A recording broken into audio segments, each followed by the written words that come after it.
How's it going, everyone? I'm Sir James, coming at you guys with another custom lightsaber review. This time we're going to be taking a look at Ahsoka Tano's lightsaber from Star Wars Rebels. These particular lightsabers were purchased from NSabers and are made by TXQ. And if you guys are interested in the product that I'm reviewing in today's video or anything from NSabers website, I do have an affiliate link in the video description down below for you guys to use. And of course, you can go ahead and get a nice little discount on your next purchase if you so desire to purchase anything from their websites. Just to be clear, these are the Profi installed versions of the Ahsoka Tano lightsaber, and you pretty much get all kinds of stuff that you get with it. In fact, let's go ahead and kind of get the goods out of the way before we hop into the hilts themselves. So first off, just as always, you are going to get a very large package that's going to come into something like this, a nice lightsaber case. Inside the case is going to be pretty much all the necessary accessories, such as blade plugs, retention screws, everything that you need to take it apart, charge it, all that fun stuff. You're also going to get two lightsaber stands inside the box because it is two hilts, and yes, there are two hilts inside the box. I mean, that's the only way to go about it, right? And yes, you also do get some lightsaber blades. Now, the good thing here is that you don't have to go out of your way, because I've seen some company in the past, I forget who it was, where they would send you two of the same exact size blades. Here, they don't send you two exact size blades. You do get two blades of two different sizes, one for the Shoto hilt, the other one for the normal size one. So you're good right out of the box, ready to use. And with that, let's go ahead and bring the hilts up once more. So let's go ahead and start by giving you guys a closer look. So first off, here is the Shoto hilts. Pretty good size. It looks a little bit thick because of the way I'm holding it, but honestly, it's not really that thick. It actually feels good in the hands. It feels much better than the, Galaxy's Edge Legacy sabers, that's for sure. And turn this around. These lightsabers are a 2-button setup, so you do have your main activation located right here on the side, and then on the front you're going to have a small button which is going to act as your aux button. And then here's the much longer variation of it. And again, same thing, 2-button setup. You have your main activation located right here, and a secondary button located just right across the way. Let me go ahead and bring the two forward.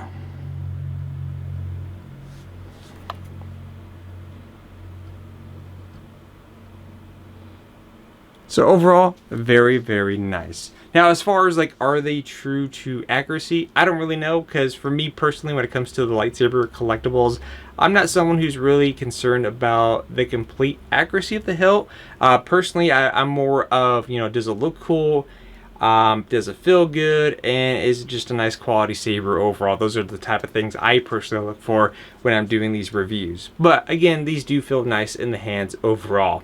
Now, as far as how exactly do you charge these, taking them apart, because when I first got them, I was pretty much clueless. I was like, how do you take this apart? How do you access the charging ports? And I'm going to go ahead and take this one apart here to show you guys how it's done, and then I'll point to the pieces on this one on the Shoto so that you guys know how to take that one apart. So if you do end up getting this and you want to know how exactly do you charge it, how do you access the Profi board, this is how you go about it. So on the much longer version here, you are going to go ahead and unscrew this button right there. And I don't know why the camera doesn't want to focus. There you go. So you're going to go ahead and unscrew the main activation button. And then using the included tools, you're also going to remove this one little screw here. So let's go ahead and do that right now. It might be a little bit tough unscrewing the button at first. I find pushing down and twisting, obviously counterclockwise, to be the best method. And then we're going to go ahead and take a tool. And make sure when you do this in an area so that way you're not going to potentially lose any of the hardware, because that's the last thing that you want to do. Now, the nice thing too, even after you remove these, and I just dropped the screw like I said, thankfully I found it, is even after you remove that, it's not going to fall off right away. There's actually some magnets holding the plate together. So what I find best to do is taking something like a flathead screwdriver and look for like a crevice and opening somewhere like along here that you can go ahead and insert it into where you're not going to damage anything, just to kind of lift. And just like that, you're kind of lifting the plate all together. So just like that. This has a lot of shine to it, so my camera doesn't like it. So when you remove the plate, you are going to find a USB-C charging port, and you're going to find your Profi board located right here. Now, as far as the Profi board goes, it is easy to access as far as inserting a cable. And as far as the included Saber fonts, you do get a lot of fonts included with your product. If you're kind of curious what fonts exactly do you get, I would revert back to my review of the Darksaber that I got from NSabers. All the fonts inside of that Darksaber video that I showcase are included with this product. I, of course, took those out and included some other fonts, such as, one for the actual character. Because I don't think one comes with it by default, if I remember. You do get like a Darksaber, but not Ahsoka's. That's because that's just their default package, if you will. And then you simply go ahead and put the plate on, screw those two pieces, and you are essentially good to go. On to the Shoto one. The process is not as tedious. It's a little bit quicker, I would say, because again, you're going to remove the activation button, and you're going to go ahead and remove this part right here, this screw, and then you can go ahead and remove the plate. And then same thing, there's going to be a USB-C charging port, and of course there's going to be the Profi board that you can go ahead and plug in to access, and you are good to go. Now, one thing I do want to go ahead and mention, because I did forget to mention earlier, is that while you do get a lot of stuff with the packaging, there's one thing that's missing on this hilt, which has me more of a nitpick, a little negative. It's not like an extreme negative, it's just more of an annoyance because I now have to go out of my way to find something to put there, is on the bottom of these, you do have sections here where there would be a D-ring. But for whatever reason, a D-ring is not included with this product whatsoever, which I'm just like, why? Every lightsaber that I've reviewed thus far that would have a CoverTech wheel or D-ring had one already on there, but for some reason out of the box, and I even watched some extra videos too from other people's unboxing videos just to make sure it wasn't just like my product that was missing it. And it seems like theirs isn't included either, so I just don't know what's up with that. Just so you guys are aware, you're just gonna have to find those on your own, which shouldn't be too bad. I think Home Depot should be your best shot for that. Other than that, like I said, you also have your blade plugs. These are the ones included. So let's go ahead and put a blade inside these hilts. Now, full warning is that I am not skilled at all whatsoever wielding two individual lightsabers in hand. Like, I just don't have any form of training with that. And so what I'm going to do, just to not embarrass myself as much, I'm going to swing them individually in here to give you guys a feel. Plus, I can't really film anything outside anyways because there is some kind of party happening a couple blocks down or something. I don't know the distance, to be quite honest, but they have music playing, and all I know is that it's going to be copyrighted music, and I prefer not to get copyrighted. But as far as the retention screws, there are two screws on the Shoto one holding the blade in place. As far as the bigger one, it's also using two screws holding the actual blade or blade plug in place as well.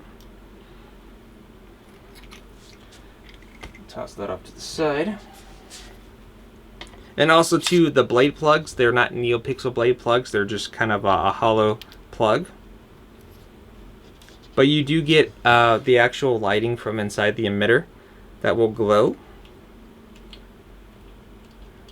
Alright, and there we go. So now we are all set and ready to go. I don't remember on top of my head which way Ahsoka had them as far as which one she had the longer blade. And for the Shoto one, So since I'm right-handed, I'm just going to use the bigger one for my dominant, Shoto one for my left, and kind of go from there. Turn these off, and let's go ahead and hit the activation switch. Boom, there you go. Like I said, you do have a nice short blade, and you do have a longer blade to make these work out. Now, as far as the colors on the blade, instead of white, I chose silver. Just because I feel like the silver ones, you know, look very nice.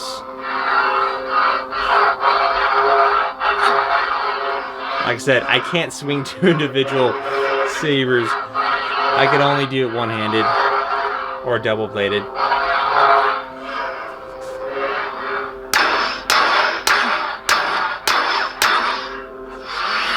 Now, of course, since I did add these fonts on here, these are the stuff that I've added personally, and of course, gesture controls. Now, you do get gesture controls out of the box when you first get yours, if you're curious. But I included two of the same Ahsoka fonts because the second one I thought was a little bit more fun and playful, leading into a relatively nice moment in Star Wars Rebels. So for this one, I added a pre-on effect. For those of you who don't know exactly what a pre-on effect is, it's basically when you have an audio font that plays. So when you press the activation switch, it will play whatever audio clip or music, whatever it is that you put as the pre-on first, and then after it's finished, it will activate the blade. So here's what I added as the pre-on. Revenge is not the Jedi way. I am no Jedi. Boom, just like that. So once that finishes, boom, it automatically ignites. Just thought it was a nice little fitting touch there. Now, of course, in order for me to bypass, instead of hearing that a second time, I could just twist on. And it bypasses the pre-on already. But yeah, these definitely feel really good in the hand. I just wish I could use two sabers, but yeah, I'd rather practice more of my double-bladeds. But let's go ahead and cycle through some of the other fonts that I have on here. Obi-Wan was right. You are difficult to kill. Now, of course, that one is from Ahsoka's original sabers that she decided to leave behind when Rex and her faked their deaths during the end of the Clone Wars.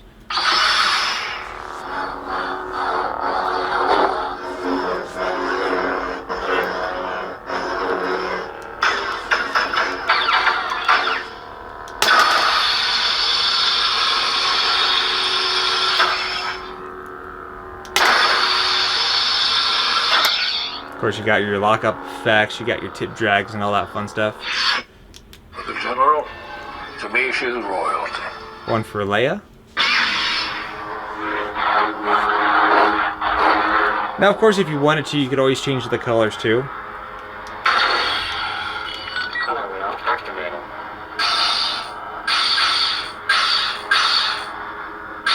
So, this is kind of a first for me. Usually, the blades will just change color, but this one has some other additional files apparently in this font. Ooh, that orange is really nice. There you go.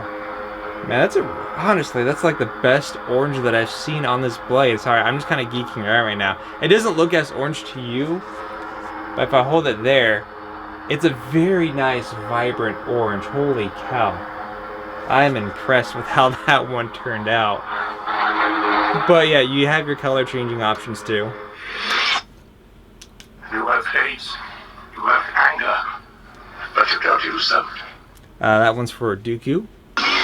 So I figured, why not?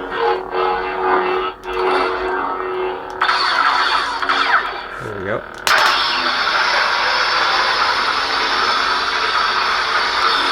I always like the lockup effect because depending on the color of the blade, like on the red, it just looks really good.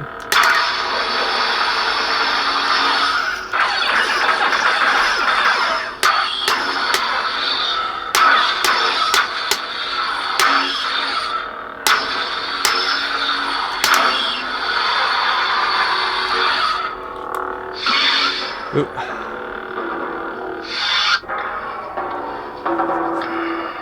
Master Yoda, Count Master Yoda. Count Dooku. So what happened there was I had twist off, and then I kind of twist off again, so that it kind of played twice. So that was by user mistake. It only plays it once. You will be embarrassed. And this is just what happens when you press the buttons at different times instead of at the same. But of course, put that one in there just because I thought it'd be fun. And it looks a little trippy on camera.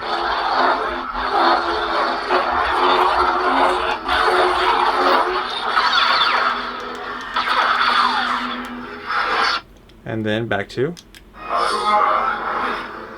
the main one. This one doesn't have the pre-on, so I could twist activate, or I can go ahead and press the power button. So, whichever one. But, yeah, overall, again, these feel very nice indeed. Now, other than that, I don't really have any major complaints as far as the hilts go. Like I said, you do get a lot of stuff with your purchase. You do get a lot of fonts to get you going, especially if you're someone who's not familiar with the how to configure Profi settings, though there are plenty of tutorials to teach you how to do that.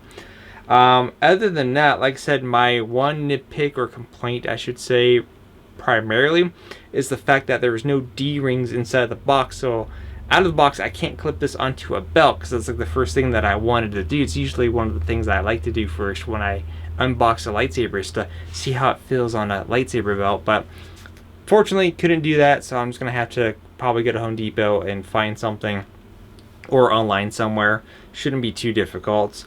And as far as the sound audio goes, I'm kind of a little bit mixed. I mean, like right now, I'm pretty sure you guys were able to hear it just fine, especially in a closed space. But the way it works is that there are these like kind of little gaps here along the bottom where the audio is seeping out from. I feel like the audio could be a tad louder if they would have at least added a couple little vent holes, like some more sections for the audio to escape a little bit better. Then the audio could have been a lot more louder in person. But that's really about it. Like if you wanted to try to add something yourself, that's completely up to you. But that's really about it, because normally for me, I like to keep the sound files, not sound files, but the volume like around 1500 or so, due to the fact that you know, what I try to do is that I don't try to make the lightsabers too loud, because even though there's different speaker sizes and each speaker has a particular lifespan or how much they could withstand, I try to ensure that for my lightsabers that I have in my collection, I try to keep it within a certain setting and threshold, so that way the speaker life can last for quite a long time instead of blowing them out. So for these ones, I actually, instead of 1500, I put them up at 1800, just so that way the audio is a little bit more loud and it could escape the lower vents a little bit better. And you know, it tends to work out, especially for indoor use. For outdoor use, again, it's going to depend on the kind of environment that you're in, but that's pretty much about it. But again, overall, again, I didn't have any issues swinging. I just have no skill whatsoever swinging to individual sabers. But if you do, I think it's going to be a great fit for you. If you're someone that's putting together an Ahsoka cosplay, especially for her Rebel variation, again, these are going to be great as well, especially with the upcoming show on Disney Plus. But you guys can let me know what you think about these in the comment section down below. Like I said, if you're interested in the help that I reviewed in today's video, or anything from NSabers, I have an affiliate link in the video description down below. Anything that you want to purchase, there's a discount code where you can get a nice discount on your next purchase or upcoming purchase, whatever variations of the sentence you want to use. But other than that, I hope you guys enjoyed today's video, and thank you very much. Until then, always remember, may the Force be with you.